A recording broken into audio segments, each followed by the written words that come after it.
We think our lives are shaped by big decisions, the job we choose, the person we love, the moments we break or rise. But the truth is, your life is shaped far more by what you do in silence, by what you repeat without applause, by what you choose when no one is watching. That's where character is built, not in the spotlight, but in the shadows of your routine. You want to know who you are? Look at your habits, not your intentions, not your dreams, your habits. Because it's not what you feel once that matters, it's what you do over and over again. The Stoics knew this. They didn't wait for motivation. They built systems. They trained their bodies, their minds, their values, not with intensity, but with consistency. This episode is not about changing your life overnight. It's about learning the quiet power of what you repeat, the things you commit to daily, the rituals that align you with your highest self, and the discipline to keep showing up, even when the world isn't watching. Let's talk about what really shapes your destiny, the habits you live by. Habits build your character. When people think of character, they often imagine dramatic choices, acts of bravery, moments of truth, the decision to stand up when everyone else stays quiet. And yes, those moments matter. But they're not where character begins. Character is not something you summon once in a crisis. It's something you build quietly, slowly, through repetition, through habit. The Stoics believed that who you are is not what you claim, it's what you practice. You don't become disciplined by reading about discipline. You don't become wise by admiring wisdom. You build those traits through action, small, repeated, often invisible action. You wake up and you do what needs to be done, whether you feel like it or not. And you do it again the next day, and the next. That's how character forms, not in declarations, that's all.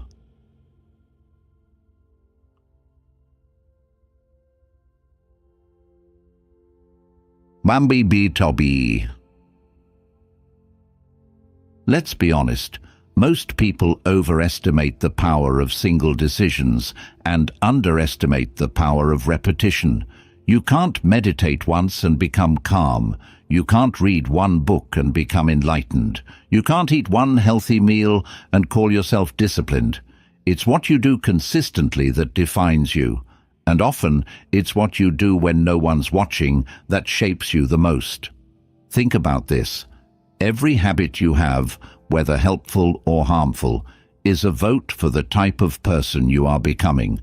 When you choose to wake up early, when you resist that impulse to scroll, when you speak with kindness instead of sarcasm, when you take the stairs instead of the elevator, you are casting votes for strength, clarity, and discipline. And over time, those votes accumulate. They become your identity. They become your reputation, not just in the eyes of others, but in the quiet honesty of your own self-respect. The Stoics trained themselves daily. Marcus Aurelius wrote in his journal every morning and evening, not for others, but to examine his mind. Epictetus reminded his students that philosophy isn't theory, it's habit. He said, "Don't explain your philosophy, embody it." And the way you embody something is by doing it again and again until it becomes who you are. But let's be clear, building character through habit isn't about perfection. You'll slip, you'll miss days, you'll have setbacks. That doesn't erase your progress. The Stoic doesn't demand flawlessness. He returns. He resets. He begins again, without self-pity, without excuses. Because discipline is not about never falling. It's about always returning to the path. And this is where many people get stuck. They wait for motivation. They think character is built when they feel inspired, energized, or in the zone. But the truth is, Character is built in the opposite moments, when you feel tired, unfocused, unmotivated, and you still show up. You still do the work. That's when the habit gets stronger. That's when your inner identity begins to shift from someone who tries to someone who is. Look around your life.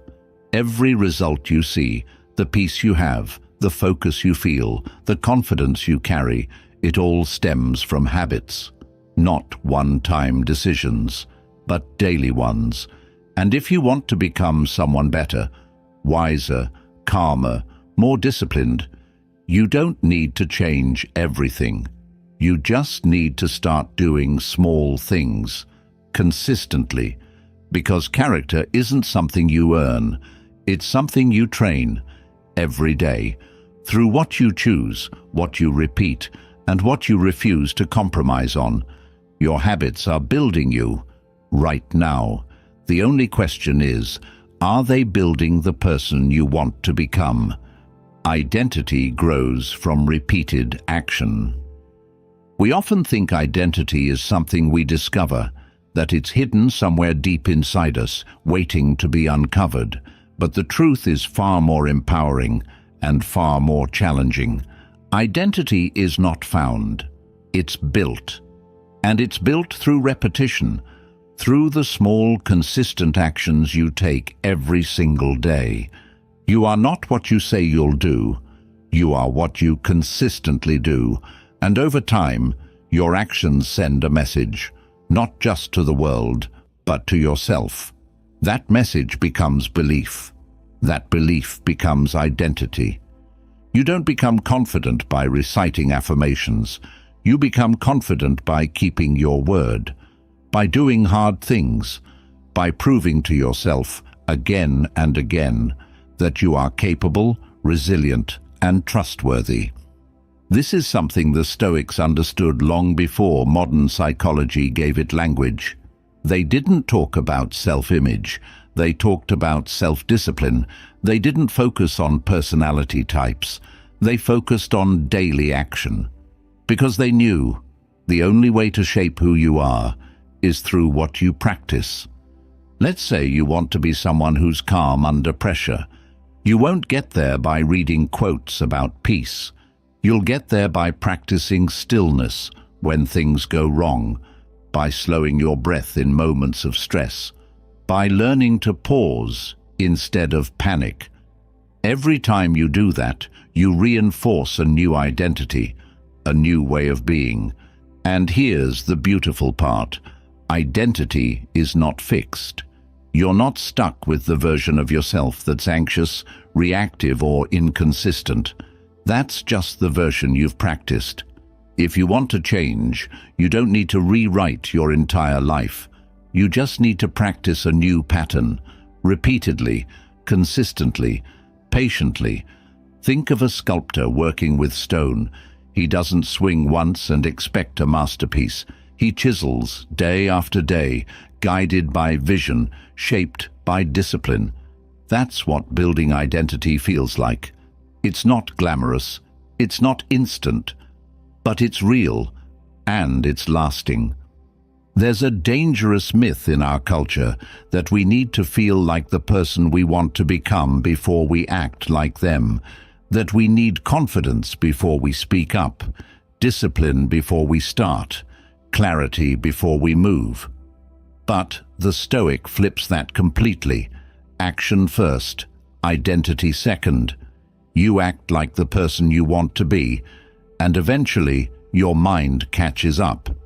That's why the habits you repeat matter so much, because every action is evidence, and when the evidence piles up, belief follows. I showed up today. I stayed calm. I stayed focused. I didn't quit. That's how you build a new self-image, not through force, but through practice. So ask yourself, what identity are your habits reinforcing? Every time you scroll mindlessly, speak out of impulse, skip the work you promised yourself, you're reinforcing one version of yourself. And every time you follow through, even in a small way, you're reinforcing another. Identity isn't who you say you are, it's who you prove you are, with every repeated choice. Choose simplicity over motivation. Motivation is unreliable. It's a mood, fleeting, unpredictable, dependent on energy, weather, sleep, or even a passing comment from someone else. If you rely on motivation to build your life, you'll only act when conditions are ideal. And that's not where transformation happens. Transformation is born in the mundane, in the repetition, in simplicity. That's why the Stoic doesn't chase motivation. He designs a life around simplicity, around action. Because simplicity is stable. It doesn't care how you feel. It doesn't require inspiration. It just says, here's the task. Do it. That might sound cold to some, but it's liberating. When you remove the emotional drama from action, you free yourself. You don't need to feel ready. You don't need to wait for a sign. You just need a simple system, one that you can repeat regardless of mood. Take something as basic as waking up early. If your routine depends on feeling inspired to start the day, you'll hit snooze half the time. But if you decide, this is when I get up, no matter what, and you make the process simple, predictable, even automatic, suddenly it's no longer a debate. It's just who you are. And that's powerful. The Stoics weren't romantic about change. They were practical. They believed in stripping away anything unnecessary. Emotions have their place, but they don't belong at the wheel when it comes to habit formation. Marcus Aurelius woke up every day reminding himself of one thing. You were born to do this. Why are you still lying in bed? Not because he felt like jumping out of bed, but because duty doesn't wait for motivation. Simplicity is what carries you through the days you don't feel like it. When the weather is bad, when your mind is foggy, when you feel disconnected. A complicated system collapses under pressure, but a simple habit endures. It asks for very little and gives back everything. So how do you apply this? Remove friction. Make the right action easier to start. Want to read more? Keep the book on your bed. Want to write? Open your laptop before you sleep so it's waiting in the morning. Want to meditate? Sit in the same chair at the same time every day. No questions asked. You don't need motivation. You need less friction. The more complex your process, the more excuses you'll find not to follow through. But if your system is simple, I do this thing at this time in this way, there's no space for debate, no emotional loopholes, just the habit, just the rhythm, and over time, that rhythm becomes identity. Simplicity is not about doing less. It's about reducing resistance to what matters most. And the more resistance you remove, the more likely you are to follow through. Because you don't rise to the level of your motivation. You fall to the level of your systems. So stop chasing the perfect morning routine, the perfect workout plan, the ideal mindset. Ask instead, what is simple enough that I can do it every single day, no matter what? Because that's what changes your life. Not motivation, simplicity. Design your environment for discipline. Discipline isn't just about willpower, it's about structure, and one of the most overlooked sources of structure is your environment. The Stoics understood that the mind is deeply influenced by its surroundings, so instead of relying only on inner strength, they shaped the world around them to support their values. Because if your environment pulls you toward distraction, no amount of discipline will save you. But if it supports your intentions, effort becomes ease. Look around you right now. What does your space reflect? Chaos, clarity, comfort, or growth? Because your environment isn't neutral. It nudges you constantly toward patterns, behaviors, and emotions. The clutter on your desk, the noise in your home, the apps on your phone, the people in your circle, they all shape your habits more than you realize.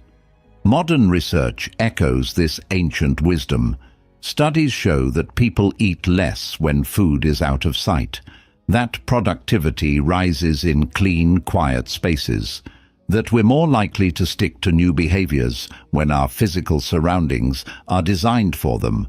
So why do we keep blaming ourselves for failure when our environment is setting us up for it?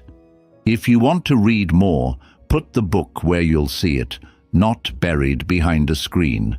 If you want to stop scrolling, remove the temptation. Log out, turn off notifications, even delete the app. If you want to wake up early, set your alarm across the room and place your clothes where you'll trip over them. These aren't hacks, they're boundaries, physical signals that align the outside world with your inner goals. Epictetus once told his students, "If you want to improve, be content to be thought foolish and stupid." That doesn't just mean socially. It means simplifying your surroundings to the point where others may not understand. Maybe you don't decorate like everyone else. Maybe your workspace is plain. Maybe your phone is boring. Good. Discipline is not about impressing others. It's about supporting yourself. Think of a monk in a monastery. Their environment is designed for silence, clarity, and ritual. It removes distraction. It reinforces intention. You don't need to live like a monk, but you can create your own version of a disciplined space.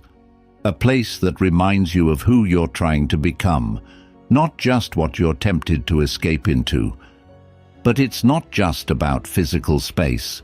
It's also about the people you let into it. If your environment is full of drama, gossip, or chaos, don't be surprised if your habits fall apart. Surround yourself with people who live the way you want to live, not perfectly, but deliberately, because discipline is contagious, and so is carelessness. When you design your environment with purpose, discipline becomes less of a fight and more of a flow. You no longer have to push through every day. You just follow the path you've already cleared. That's what the Stoics understood. If you want to change your behavior, don't just change your mind, change your world. So don't wait to feel ready. Don't rely on willpower. Start by asking a simple question. Is my environment working for me or against me? Then start reshaping it. One object, one habit, one decision at a time. Because the most disciplined people aren't always stronger. They're just smarter about where they live, what they see, and what they allow near their attention. What you repeat, you become. We often look at personal growth as something that happens in bursts, after a breakthrough, a life event, or a moment of clarity. But real growth is rarely loud. It's quiet, subtle, almost invisible, and it happens through repetition, through what you do daily, not occasionally. Because every action you repeat carves a groove in who you are, and eventually that groove becomes identity. This is a truth the Stoics lived by. Not once, not sometimes, but constantly. They believed that the human mind, like water on stone, is shaped by whatever runs through it most often. So if your days are filled with anger, reactivity, distraction, don't be surprised when your character reflects those traits, not because you were born that way, but because you practice them, even unintentionally. But the good news is, this also works in your favor. If you begin to repeat calmness, patience, discipline, even in the smallest ways, those traits begin to replace the old ones. You don't have to feel transformed on day one. You just need to start repeating what you want to become. Let's take a simple example. If you start journaling every morning, even for 5 minutes, you're not just capturing thoughts. You're training your brain to pause, to reflect, to slow down before reacting. And if you repeat that often enough, something shifts, not just in your morning, but in your mindset. You become someone who listens before speaking, who thinks before acting, not because of a single moment of insight, but because of daily repetition. The problem is, most people don't see results fast enough, so they quit. They tell themselves the new habit isn't working, but what they really mean is, I haven't done it long enough to see who I'm becoming. Because repetition doesn't shout. It whispers. And if you're not listening, you'll miss the quiet transformation. Every time you practice self-restraint, you train a more composed version of you. Every time you speak with intention, you build a more thoughtful version of you. Every time you show up, even when you don't feel like it, you hardwire a more reliable version of you. And with time, those repetitions form a new default, not a fantasy version of who you hope to be, but a lived, tested, proven version of who you've practiced being. Seneca once said, "We become brave by doing brave things, not by waiting for courage to appear, not by hoping it grows from nowhere, but by repeating the action until it becomes natural." That's the Stoic path. Repetition with awareness, action with intention. So if you're wondering how to change, don't wait for a big leap. Look at your repetitions. What are you doing every day without noticing? What are you repeating that's shaping your tone, your choices, your energy? And most importantly, what new thing could you begin to repeat today? Because you don't become disciplined in theory.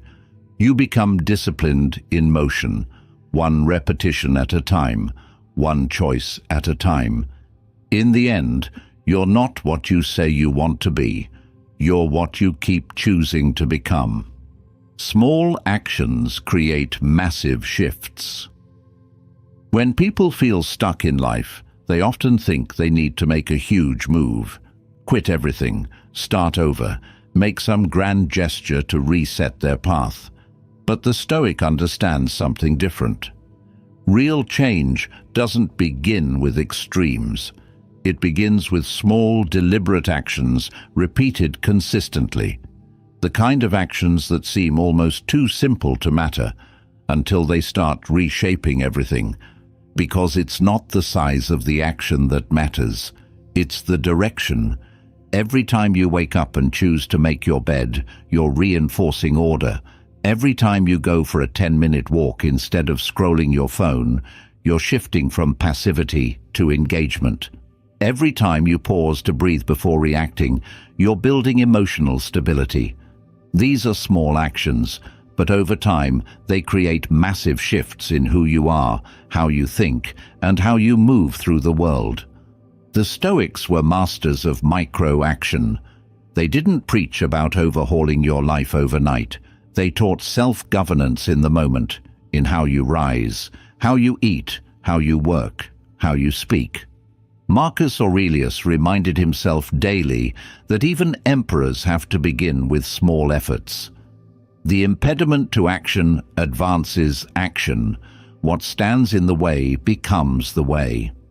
That doesn't happen through grand plans. It happens through movement. Small steps that meet resistance with presence. The beauty of small actions is that they bypass the overwhelm. You don't have to figure out the whole staircase. You just take the next step. You don't need to become the perfect version of yourself today. You just need to make one small choice that aligns with who you want to become. And if you repeat that enough times, the shift is inevitable. Let's say you're trying to change your relationship with your health, or your time, or your mindset. You don't need to wake up at 4 a.m., run 10 miles, write a book, and meditate for an hour. That kind of pressure leads to burnout. Instead, wake up 15 minutes earlier, Stretch. Read one page. Write one honest sentence in a journal. Drink a glass of water.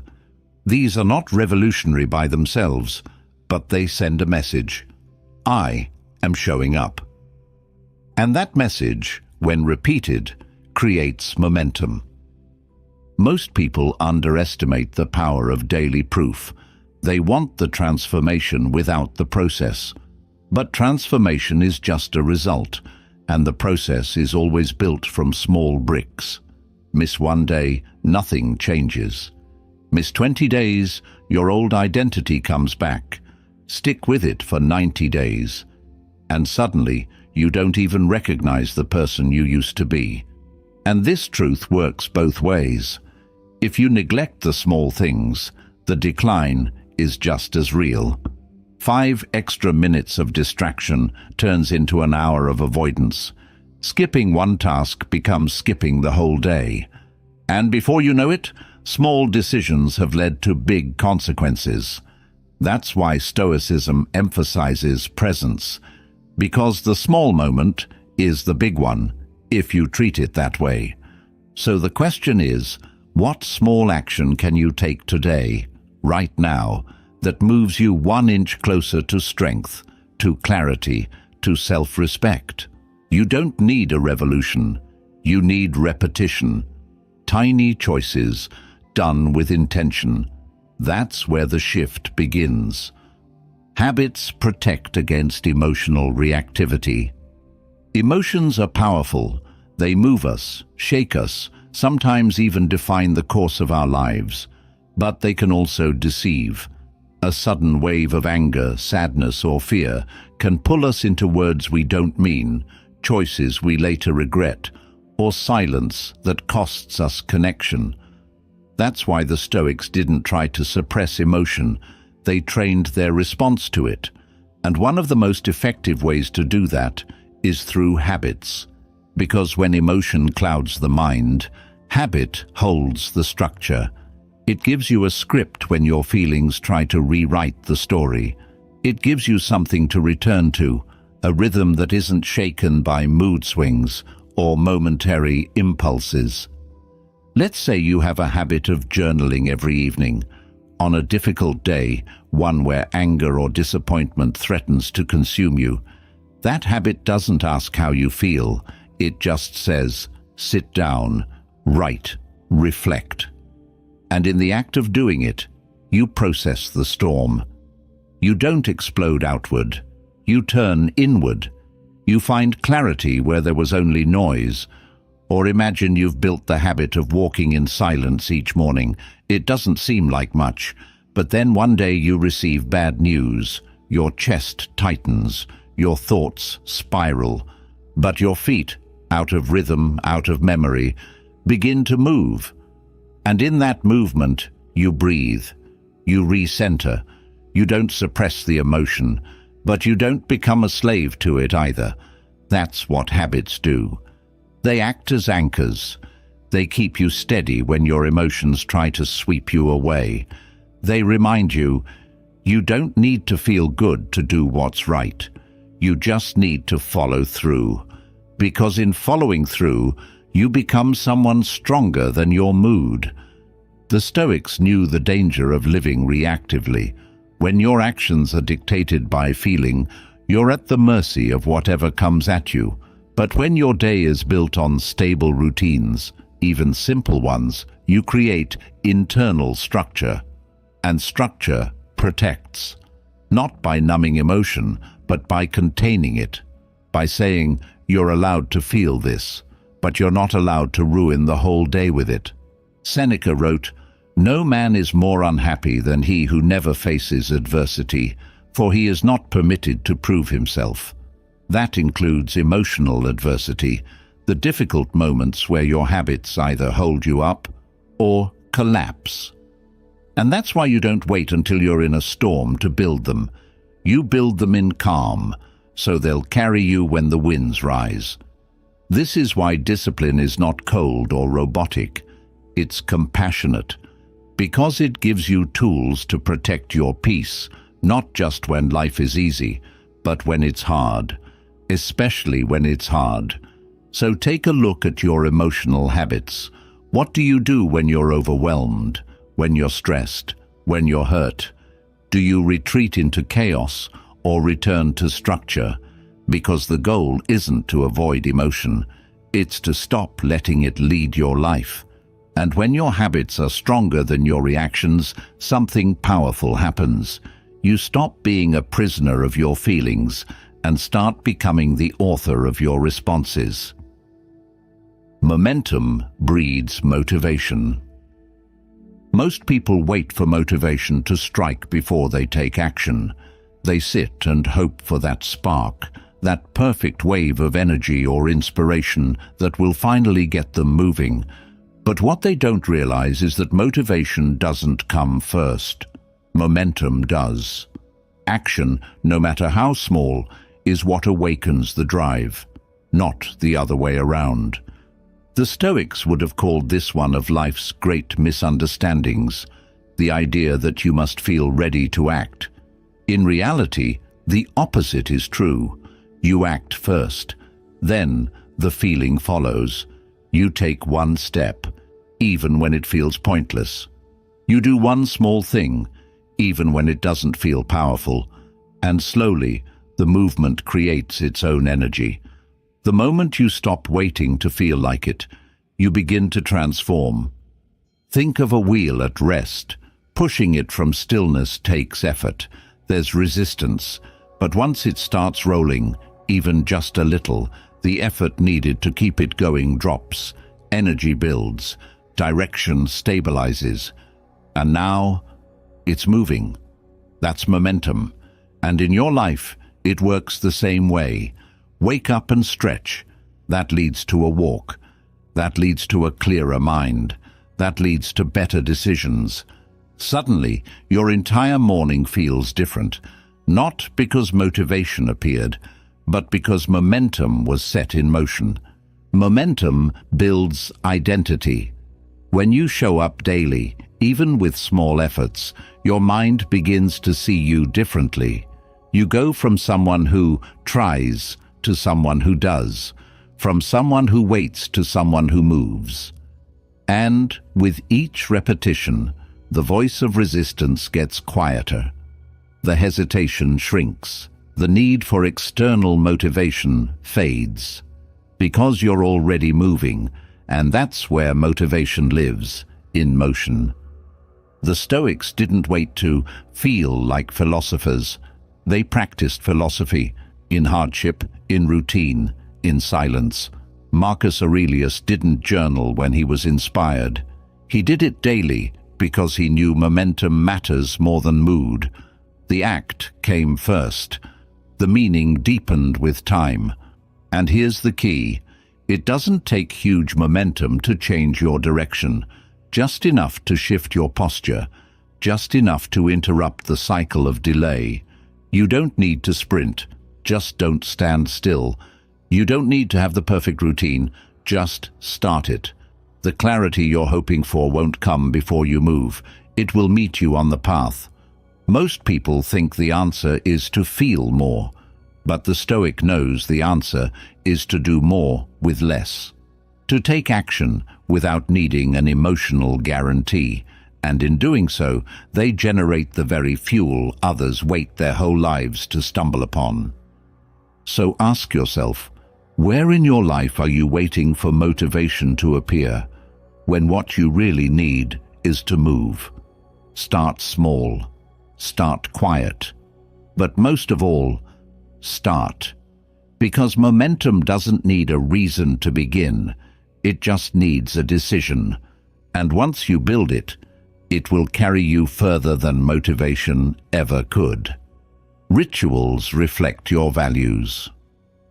We often speak of values as something abstract, words we write on a wall, ideals we admire from afar. But the truth is, your real values are not what you say. They're what you ritualize, what you commit to every day without being asked, what you return to when no one's watching. Rituals are not routines for efficiency. They are expressions of who you believe you are and what you believe matters. The Stoics lived by this principle. They didn't just talk about virtue, they built their lives around it.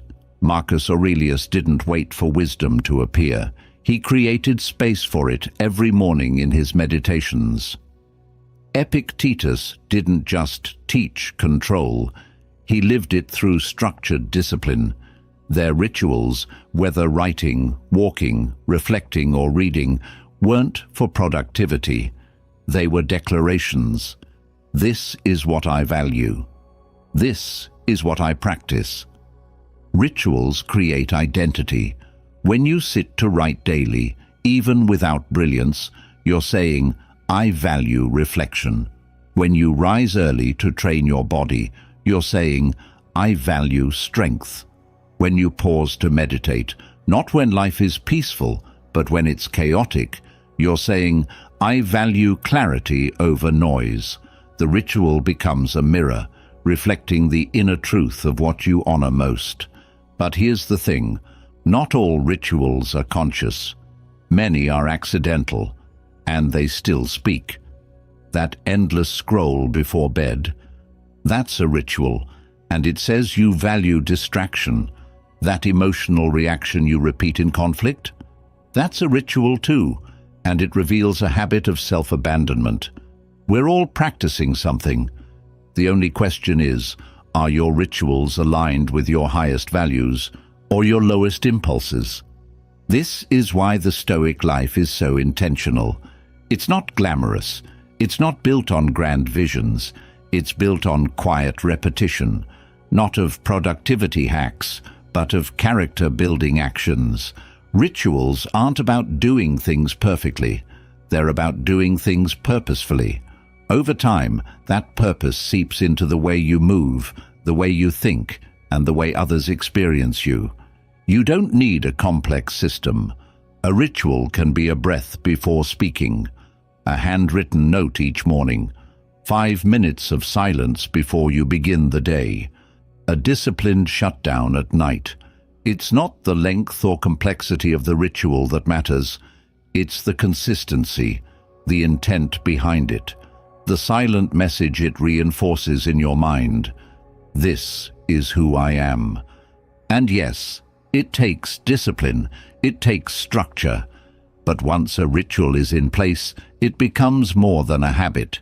It becomes an anchor, something that holds you steady in the chaos, something you return to when the world spins, or when you forget who you are. So if you want to understand your true values, don't look at what inspires you, look at what you repeat. And if the answer doesn't match the person you want to be, don't wait for a breakthrough. Build a new ritual. Let it be small, let it be silent, but let it be real. Because in the end, you are not what you hope for, you are what you honor, and your rituals are proof. Discipline builds freedom. At first, the words sound like opposites. Discipline, that sounds like structure, effort, even restriction. Freedom, that sounds like ease, spontaneity, choice. But the truth is, without discipline, freedom isn't real.